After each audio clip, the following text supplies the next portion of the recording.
Yep. Welcome to another episode of the Perf Roundtable. Today we'll be talking about managing arousal. So arousal is this thing where I think is very individual, dependent on the lift and also the lifter.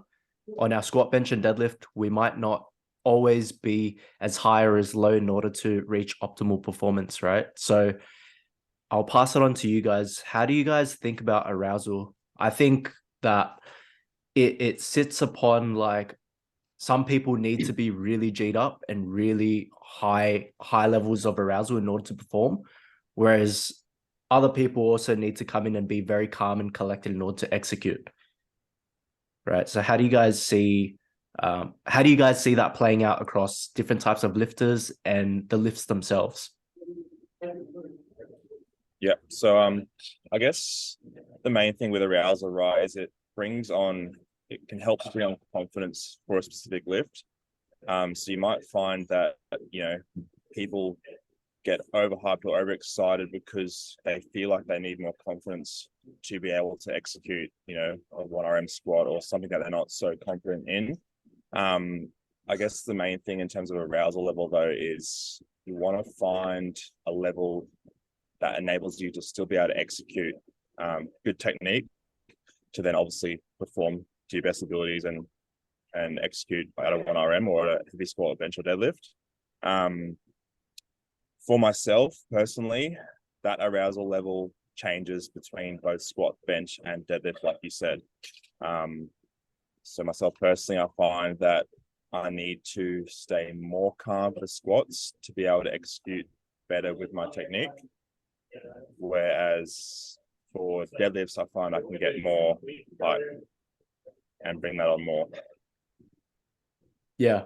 Do you feel like you've developed some sort of strategy in order to manage that, right? So you know the methods in order to bring yourself up and down, right? So like I think a lot of people use music generally.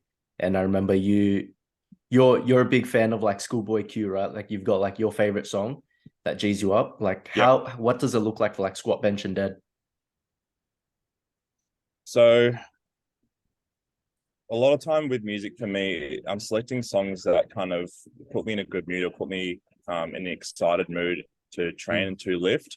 I guess I have select songs that will bring that on more, and then that's the songs that I save for a lift that's obviously more important or heavier, or where I do need to bring that arousal level on to its highest point. For example, like a last deadlift, I'll save a song that I know gets me fired up the most out of all of them. And then I guess on the other note is, like throughout other periods of the competition, whether it's warming up or periods of like where it's a bit more of a lull phase, I'll just select music that's just kind of a bit more medium level. Still keeps me, in a good mood and excited, but it's not as kind of high heart rate, ready to run through a big wall. Yeah, for sure. Do you feel, or I'll bring Kelly into this because you guys work together. Do you feel like this is something that Sam has tried and errored and figured out on his own, and you've kind of like guided him towards that? How have you helped out with that? I guess it's just watching. So like with obviously you've got arousal in competition, then you've got arousal in training. So one thing that I did notice with Sam is his arousal levels in competition were a lot higher than training. And it caused him to because he needs to be the type of lifter that isn't aroused till the very last minute with squats in general, like specifically, and especially also with deadlift. So it was a trial and error process, and unfortunately it's just making mistakes in competition in terms of with being too aroused and finding that happy medium. So with me now, with him, especially just on the weekend just gone, I'm watching more about execution now and the small things rather than the bigger things. And the rocks for him now are things like making sure that that arousal is dialed in right at the right time. And I think for me, it's just been about communicating, and saying to him, you like giving feedback on execution based on what I've viewed with arousal. And there's signs with people. So with Sam, if he gets too aroused, he actually goes white, and then is unable to breathe well. And that's happened a few times in competition. So it's just being able to not have that happen. And just gone last weekend, just before his last squat, he flicked into that, and just reminding him that causes execution to go down with him. So like things like walkout timing, which are super important for someone that tall, need to be perfect. And we're not chasing like perfection all the time. It's never going to be 100% perfect. Arousal is your arousal levels are influenced by so many things around you. Do you get what I mean? Like, so it's just about reminding him of what works and what doesn't work based on each lift, because each lift for Sam is very different. Yeah, in terms of what arousal level he can handle. And the difference with him, and I think this is quite similar to Steve's, is there's only a short window of arousal that he can handle, and then if he goes over that, then he tanks. Like literally, his nervous system dies and can't lift anymore. Yeah. So it's about being able to stay as least aroused as possible until that final deadlift, which at nationals he did really well. But I feel like that was because we knew that squats were going to be down. Do you get what I mean? So now it's going to be like, how can we make both show up at the same time? Because for him, the strength in that's been done. What fails lifts and ends up being execution sometimes. Yeah, for sure.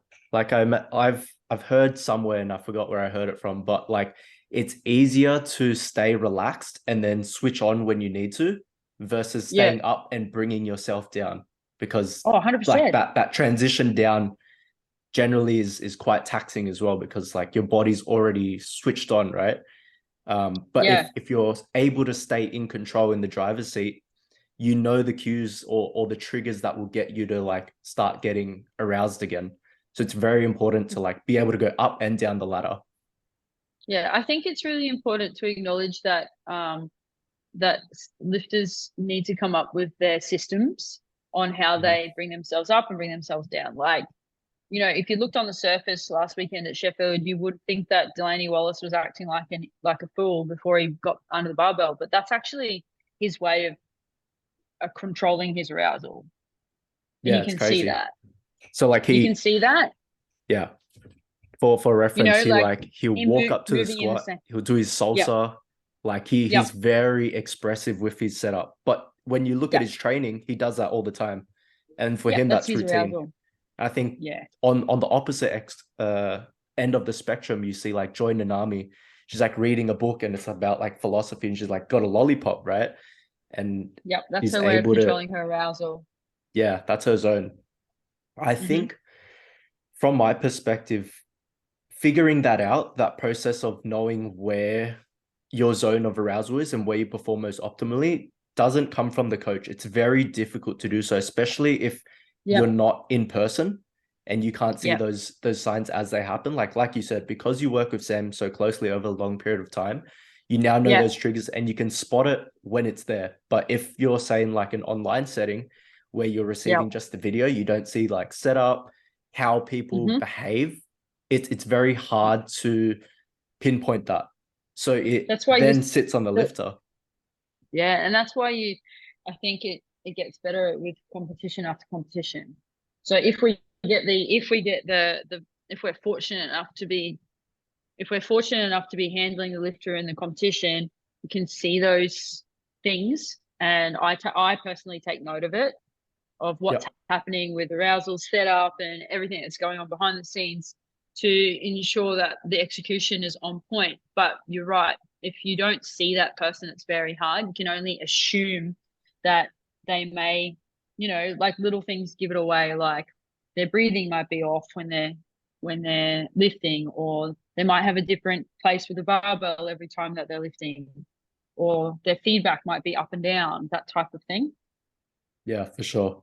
I'll pass it to you, Steve. I've got a question about like some people when they do get aroused, their training then goes to the next level, right? Or they're able to output so much more. Whereas some people, even if they do get that level of arousal, it's like there's not much of a benefit, right? So like for yourself, for example, when you do train, you stay at a very high level pretty much all throughout training, and in conversation with you as well, like when you find something that gets you going, that can fuel you for a whole training block and all the way into a competition, right? So Yeah. in your experience, how have you seen like the ends of the spectrum where people are, where they get a lot of out of controlling arousal, whereas people that don't get as much?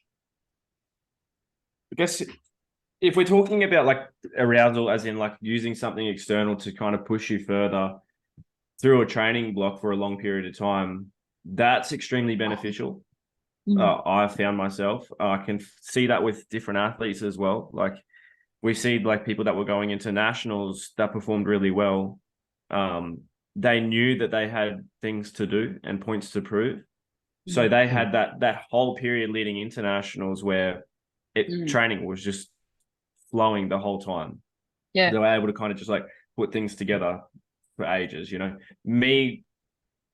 Myself personally, like I guess I had a lot of personal vendetta to, I guess, prove as well going into SA States last year that fueled that whole training block leading up to that. And there was no off whatsoever. Like even outside of training, I couldn't switch off. I got fucking tired because I couldn't switch off. Yeah. But it was well worth it. And like it fueled my best training I've ever had. And is it something that you could keep going, or you had to really rein it in after that prep? It was hard because I achieved what I wanted to achieve. So I hit what I got. I did what I did. And then I had nothing to, it was, the harder part was the fact that I then had nothing to use for fuel to keep me aroused and going after that, because I'm very much someone that takes things extremely personal and I'll use it. And in that moment was the fact that I didn't cop my invitation to Worlds. I wasn't allowed to go, even though I had posted the total that I'd posted. I'd done what I'd done. I wasn't allowed to go. So I used that, found the competition that was on the exact same weekend and used that the whole time as, you know, my Worlds prep. And then that kept me going the whole time. So that was, and then after that, I had a huge drop off.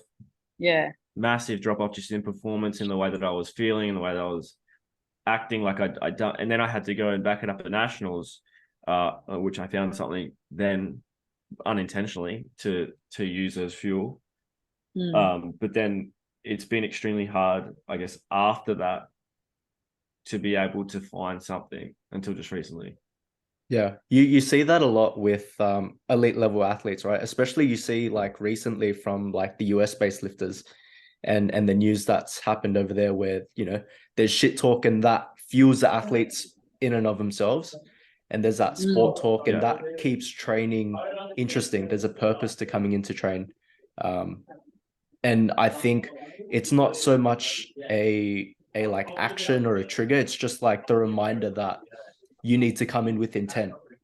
And that's the most important thing as well, right? Well, it just fuels competition, right? Like, because obviously powerlifting is very individualized, but it just kind of reminds you that at the end of the day, there is still that competition aspect, and you can go up against someone. So people that are competitive, and if you do have that kind of, you know, perspective battle with someone, then you're going to be heading into sessions a lot more fueled, knowing you want to try and beat that person. Yeah. I think that ties in with like total. pressure as well. Like when you come into a competition with pressure or without pressure, like arousal is totally different, right? So you need to be able to manage and know like how you manage yourself in a pressure situation. If it's high pressure, you don't need to add more because you're already at such a high level of arousal, right? And so you need to learn how to bring yourself down. I found myself like last year's nationals, I think in terms of arousal, I seem to just imitate a lot of people around me. Like in speaking with Steve a lot, I know he's very high arousal, so I kind of just match his energy. And last nationals, I was blasting like one song for like 4 hours straight, and it was just on the whole time. I think the important thing is though, and then, sorry, Danny, there you go, is to understand as yourself as a lifter what works. So for Steve, he knows that finding something external to fuel his fire works for him, and for you, you know that blasting that song and getting yourself hyped before works for you. That would totally tank some other people. Yeah, I think I have a wide range. Like just recently, this past weekend, it's flipped the other end of the spectrum now. Like I passed my headphones to Steve, was like, "What are you listening to?" Harry Potter audiobook. Right? and so like I put it on my head and I was like, what the fuck is this? Yeah, and that's cool. Things change.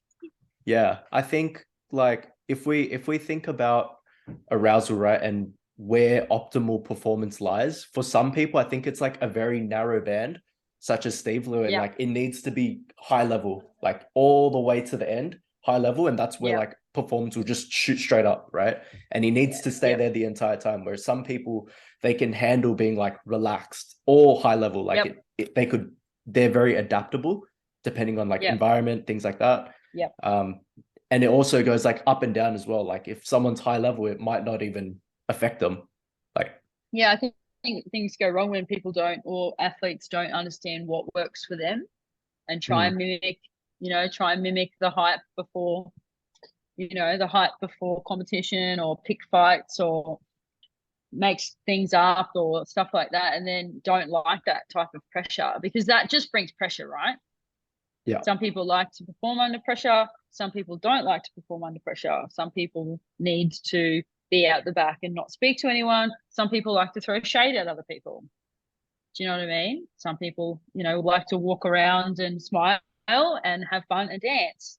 So it's just being okay and understanding that as an athlete and as a coach. Just because your athlete is out the back and they're talking to everyone else and they look like they're not interested, if they're still executing on the platform, that's just how they're managing their own arousal. I used to get frustrated with it, because I'd be like, why isn't your head in the game? And then I realized this person needs that, because when they try to get their head in the game, they just tank. Like I had a lifter over last weekend. Like she's generally very much a chatterbox, and she like walks around very extroverted. And like because I wasn't there, the handlers at the time were telling me like, oh, she's talking too much. She's like not thinking straight. We need to get her to sit down. And that's not how she operates. And so it was like making her more nervous, because she couldn't like get that nervous energy out. So like it's different for everyone.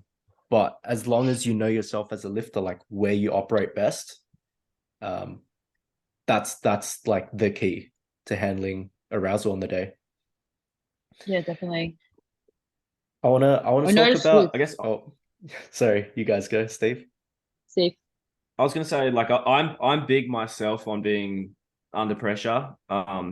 Being head to head, like battling with someone, and I guess having like a build up, because I've also, it's not just like I can get aroused on the day no matter what. That's no issue. I know that I can go to that next level because it is competition day. The hardest part is getting to that level for me during training all the time. And if I got something external that I'm using as fuel, it's very easy for me to go there all the time. Like I'll then generate like a playlist of songs that are just at one person and they don't even know, and it's in my head.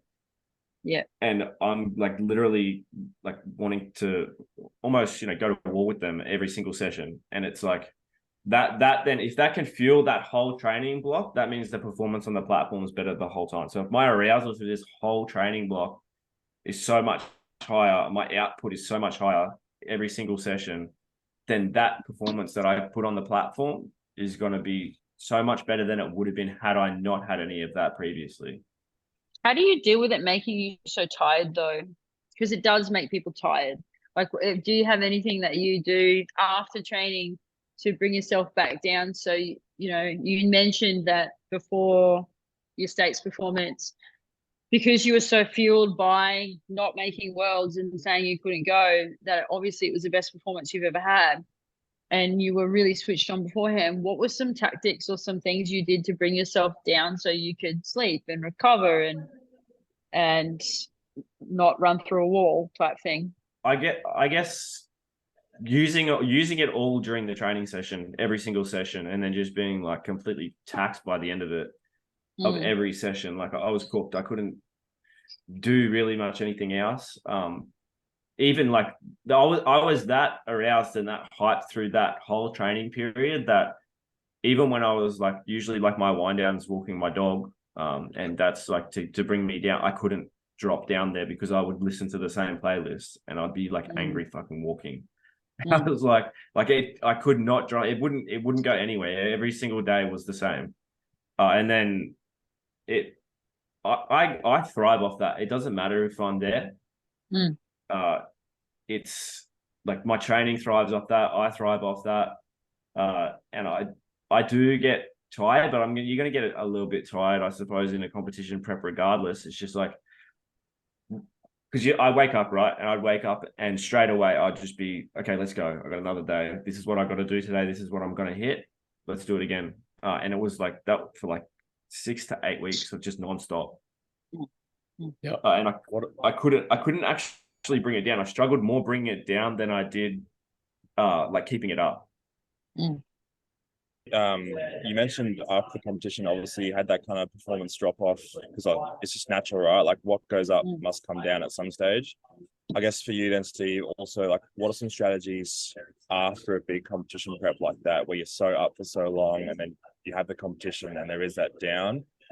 What do you do to help yourself manage like through training then? Is it more that you're just managing expectations for a certain time, like allowing yourself to, not be as high and not be putting as much weight on the bar? Or is it, do you try and bring yourself back up? I couldn't after because I was so like high or hyped. And I guess just like angry for the whole time that I couldn't actually get back to where I was for a while. And then I got to a point where it's like, okay, acknowledging that, and I acknowledge what works for me. So I look for something that someone's not directly saying to me, but they're saying it, and I feel like it's out of pocket, and I'll take it personally. Even like no one's really ever said anything directly to me, but I'll find something to use as fuel, and I'll use that, and then that brings me back up, and that brought me back up for nationals, and then it got a bit out of hand, whatever. But that was the initial part that brought me back up, and then I kind of needed that, and then I guess post nationals again was the same. Since then, it's been like I've just been, I guess, cruising through, but I've had a lot going on outside of like, not outside of training, during training. Like it's been tough to kind of push myself because I know what the repercussions are if I do push myself so hard at the moment. And I have a goal for, in Malta. So I have to be ready for that. And it's not about pushing now. It's about being able to push for that. And I believe, the next 10 weeks, I'm getting back to that state now. And I only just realized that I needed to be triggered back into that state because I'd gone so far away from it. And that's, finding things to take personally, like seeing stories, taking screenshots, like I'll be open and say like, just yesterday Atwood posted a story and he's like, it's been good UK until next year. So for me, it's like he's already saying that he's automatically got that spot for Sheffield next year. Like it's his. So I'm taking, like, he doesn't even know who I am, and I'm taking that like, okay, let's go then. Like that, I'll take that personally. I screenshot that straight away on the spot. So those little things are what now will fuel me into worlds. Yeah. I think you can still, I think on the outside surface, the way that you handle that arousal and stuff could be viewed as negatively until you understand it. That, you look at fighters, you look at football players, all they do is their game is bashing each other, right? So they can't go into a game being like, oh, I'm just going to have fun today. you know, whatever happens, happens, because that fighter's going to get his face smashed in. So they have to get themselves in a state of a similar arousal, like it is do or die type thing. So, you know, I'm not really going anywhere with what I'm saying. I think I'm just helping you to explain a little bit that it's not a negative state. It's not a negative place. No. It's a place of this is what you need to be able to put that amount of weight on your back.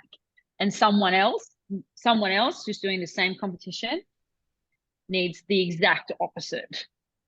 And there's nothing wrong with that at all. That's just what they need to feel like they're in their zone to be able to put the weight on their back. Yeah. Yep. Yeah, it's that's how it is. It's everyone has different ways that they kind of express things as well, and they go about it differently, right? Yeah.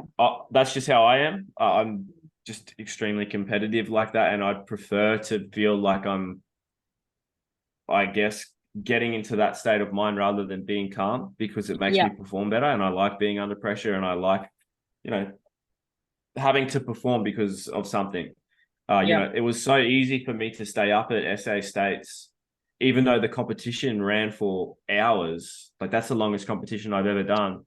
There was just one line that had to be said, and I would be up and ready to go every single time. Yeah. Mm-hmm. Yeah, I remember there was some comments after that of you how you were acting in your zone, but those comments are coming from a place of not understanding. Yeah, what that's those like. comments are also coming from a place of they didn't no one knew what happened to me to get my application declined, you know, to then, you know, I wanted to go to Worlds. I posted what I'd done. I'd known how my training was going. I know I would have performed well. And then I get declined based on like the reasoning that I got. I felt unfair, although, you know, I do understand what the processes are, but it just felt unfair the way that they explained it. Yeah. And it was also, if you look at, I'm not kind of trying to say that anyone else didn't deserve to go, but look at the team and then look at what I was doing. It would have made more sense, in my opinion, for Australia to take me last year, and then I still got declined. So that was whatever. But I got to use that then. Yeah, I think it's extremely warranted, considering it's still all powerlifting. Like, everything that's fueling you isn't like, you know, a personal vendetta against a specific person that's outside of powerlifting. It's all related to powerlifting, and it's all sports. So it's fair game. It's fair game. The people that had something to say they didn't see me for that 8 weeks leading up to that. So they didn't know that that's what I was like every single training session, 6 days a week. I was like that. It wasn't just on that day I was like that. It was every fucking training session I was like that. Not just one day. You didn't see me for one day walking around with headphones on, pacing up and down. I did that for, you know, nearly 50 sessions leading up to that. Yeah. Yeah. What about you, Sam? What are you going to do? We're 10 weeks out next week. Yeah. What do you do? Because you're not very similar to Steve. I think obviously, you know, the conversations we've had, and now probably most recently me feeling the difference my arousal level makes, especially my squat, it's going to be a matter of practicing it in training. So obviously, you know, we're straight into singles now on squat and as well on deadlifts. So I have, you know, 10 weeks, 20 opportunities, or have whatever it is to practice, you know, a lower arousal squat, for example. Yep. Yeah, for sure. Do you feel like visualization? Do you use visualization instead? Like, do you use other methods? You know, Steve said when he uses screenshots and things like that. Do you use any other methods? Nah, closer to comp, I find myself visualizing more often. So especially like now with this timeline with Worlds coming up, I've found myself naturally visualizing myself on the platform, but that comes just throughout random moments of the day. It's not something that I kind of really harness for sessions. It's more of an overall excitement to the training block and to the training period. myself in training, I'm probably more straight music, and then also just like self-talk. I'm probably practicing more just like simple 1, 2, 3 word statements when I'm about to get underneath the bar, just to help me bring back down to the level that I need. Yeah.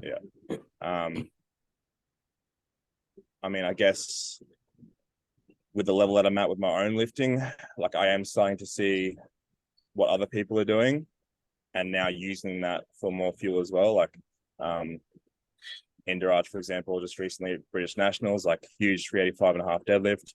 He's setting a new standard for 120 kilo deadlifters, and that fuels me as well, because I'm like, okay, he's setting the standard, I've got to be better. So I also use things like that in terms of what other people are doing to help fuel arousal and excitement around training.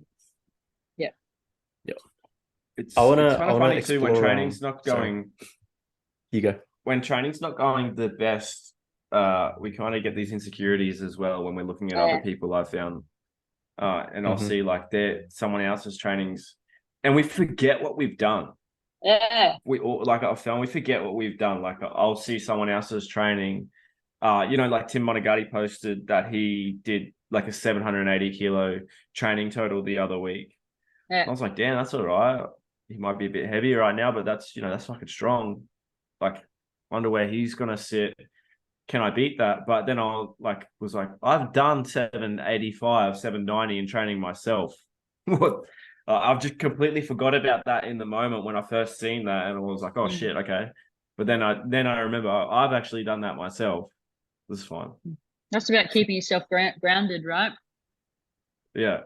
Keeping yourself grounded in the moment, in your moment, not someone else's moment. And that's the curse of social media. We always think the grass is greener on the other side, or we're going to get into competition. This person's projected total is here, and we hope we can be anywhere near it. And then things on the day just roll out how they roll out. Yeah, it's very much running your own race. You got to run your own race. Say it was just shown on the weekend, Evie's race. Her arousal levels were interesting. She was having so much fun compared to everyone else. Did you guys notice that? She smiled through every single lift that she did. Like, so that was her way of, of dealing with it. She was just smiling and waving, and, even the second deadlift. That was like probably the most nerve-wracking part of the whole thing, when she hit the second deadlift. And she's still smiling. Yeah, for sure. How do you guys see like managing arousal within a session then? Because like obviously we're talking about throughout a whole calendar block, right? How is arousal managed, say from like your main lifts, like top sets, volume, and then you've got your accessories? Because I imagine for you, Steve, like if you stay up the whole session, like that's gonna have a drawback, or it's gonna just have a larger fatigue debt on your recovery, right? But it could also pay off. Like over a long period of time, it could pay off potentially. Yeah, it pays off more if I can stay up the whole session. And I feel better, right? Because I know like I'm just tanked after it, and you sleep and eat, and your body recovers again, and then you're fine. And then you can just I'll just get aroused again the next day, right? So it's and I push so much more. So I was able to. I do find it a bit harder at the moment, to kind of stay up the whole time, but in that period of time when I was able to, it was really good, and I didn't. I'd get tired by the end of sessions. Like I'd sit down, Kelly would see me, I can't sit down in the office. I'll just be like, I'm fucked. Yeah. You have a bit of a routine though. So, on Fridays when, you both, Sam and Steve, quite similar, you'll hit your top set and then you'll sit on your phone for about 10, 15 minutes after that top set. You know what I mean? Yeah, because I wouldn't touch it before. Because you're like, and then I'm like, okay, I'm going to go chat to Steve now. Because you'll just hit it, and then he's like, okay, cool. You know what I mean? And that's not being, you're not trying to come down. That's just, you're controlling that arousal level to keep going. That's just signs. Yeah. That's just signs that I notice.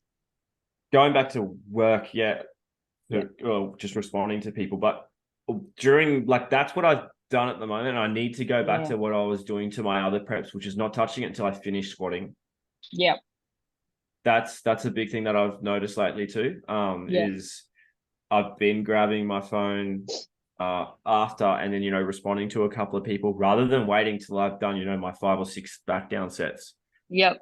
And then getting on my phone, because it only takes like half an hour really. Yeah. So I'll be going back to that of just not touching it, recording it, sending it if I have to, and then hitting all my back down stuff after, so I can stay in the same mind frame that I'm in. I've mentioned noticed that. Keep going, Sam. I was going to say, I've noticed that last few Saturdays myself is if I find myself grab my phone after like my first back off set and I've still got 2 more, all of a sudden, 10, 12 minutes passes, I have this little dip and I'm like, fuck, all right, I need to bring myself back up. So I think that's obviously one thing I've noticed as well too, Steve, is just trying to stay off it to keep that arousal level just that little bit higher so I can finish all my volume work and then have the period after squatting or after deadlifting to come back down and chill. Yeah. Come back up. And then go back up if you go to. Respond to messages during accessories. Nice. Yeah. Yeah. Goes off. Mm-hmm. I find now that one thing that I've found in terms of like what Steve has programmed for me, like he likes to now prescribe to me like these AMRAP sets, like these huge AMRAP sets, and like we'd get all the boys together and we just send it, right? And I think that plus like ascending sets are very good tools to help stay up, because like you mentioned, like if you do your top set, you think that's the main work done, and then you kind of just drop off in arousal. But that's a very good tool to help increase arousal as the session goes on. And then likewise, on the opposite end of the spectrum, you've got percentage backdowns where you can work up to that high intensity and then just drop off.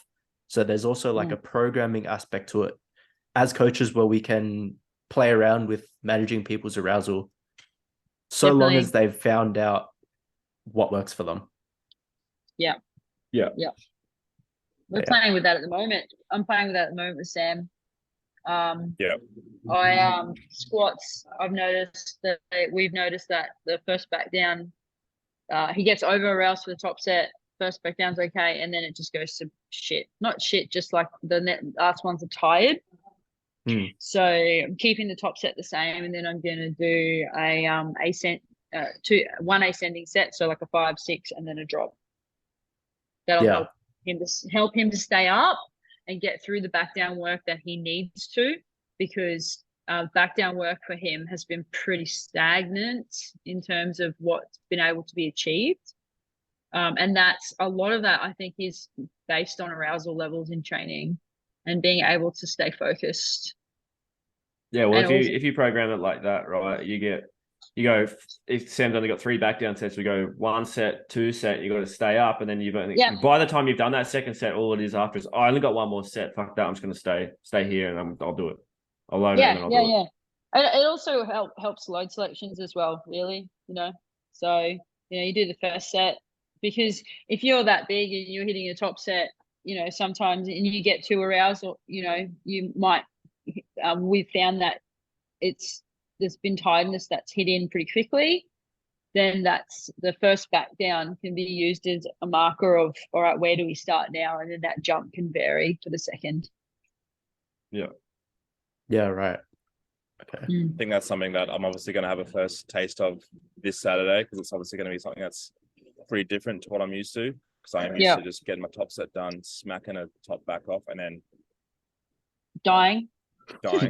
So yeah, I think that you literally just reminded me. I'm like, oh yeah, shit, I'm gonna have to stay even more calm for my tops, stay even more calm for my top set now.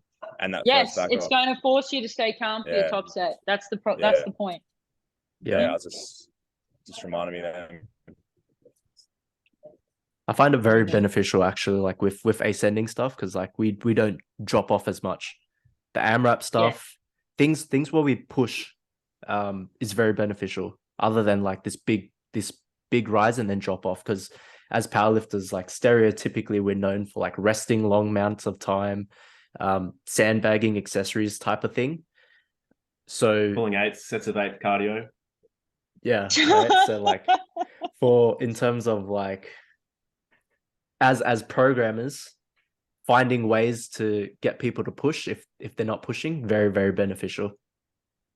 Mhm. Well, what you Yeah. said before with like even just training partners, like especially for accessories, if you can tag up with someone and go, you go, I go leg extension or RDL or something, it's like so much more beneficial because you can be in each other's ear for that small 10-minute period, stay up I love that. for 10 I love that.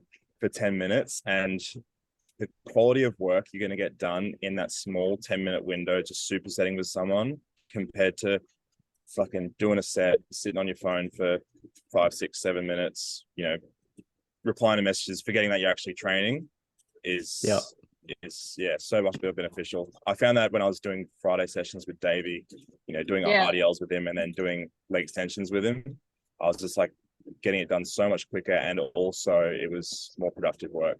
Yeah, that's where your environment matters, right? Yeah. You know, Got to do it with people stronger than you. Like, I can imagine Steve trying to keep up with Sam as a big boy, or it might even be the other way. I'm not sure. You know, all the I'm way not around, then it's the other way around. Nah, whatever. It's good. It's good. As a small boy, it's fun trying to keep up with the big boy. Do you That's a good guys thing about being small.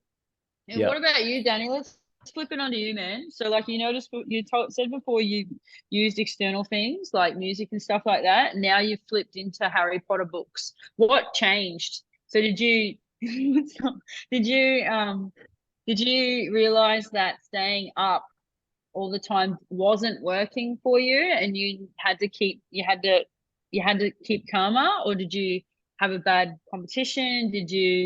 Were you too tired? Were you running into brick walls? Like, what happened? I think for me, it's very, very environmental. Like me training around Omega, I'm training around James a lot, and this guy's like calm as fuck, right? Yeah. But at the same end. time, it's like me coming into the session that kind of just puts me at a baseline where I'm calmer. And there was one day where I just rocked up and I was happening to listening to Harry Potter books, which is what I've been doing for past couple weeks to kind of recover. And I just went into the session like that, and I was really invested. And at the same time, I was finding I was performing really well. So I was like, okay, if this works, why? Same thing. Like if it works, just keep running it, right? But then I found on comp day, like I tried doing the same thing, and my levels of arousal was naturally just higher, just because game day feels different. Competition day, like you can still hear the environment despite having headphones in. So my arousal is already up. But since competing, I know how to bring myself up very quickly. So as long as I just stay relaxed and I'm in control, then I can always shoot up when I need it. And then after squats, it's like I'll just take my headphones off. I just talk the whole way through. Like I only need that high level of arousal only on squat. Yeah. But for myself, not deadlift. Yeah, not at all. I think I need to execute better. That's all. But I found I operate well within a very large band, like very dissimilar to Steve, where I can perform well when I'm calm. But then when like it gets very high energy, high levels of arousal, it also works for me as well. Like I've had periods of time where it's like the type of music I'm listening to is like really G'd up, very lyric focused. And then we've got Harry Potter audiobooks. I think it's very circumstantial. Like post comp now for me, I'm trying to stay up because competition's so far now. It's just trying to output as much as I can, and knowing that I don't have this high pressure situation for like 3 months, right? So I need to push as hard as I can, and I can afford to because my recovery is not being zapped by like a peaking situation, the pressure of competition. So I can force that. But then when it gets time to peak, we're sitting at already like this level of expectation, this high level of anxiety, right? So it's learning how to bring myself down. So I think post comp, I'm going to try like staying up, slowly bringing myself down to kind of offset the recovery demands. Yeah, cool. I guess also too, we're all coaches here, right? So what are some ways that you guys have helped some athletes with under you with their arousal levels? Does not anyone want to go first? I find I guess with it's just understanding. Yep. Like You can go, people that Danny. need that level of that confidence when they like people reporting, I feel nervous to hit this weight, having Yeah, ascending stuff, repeat stuff where they're yeah, constantly exposed to that weight, straight will sets. will help physiologically.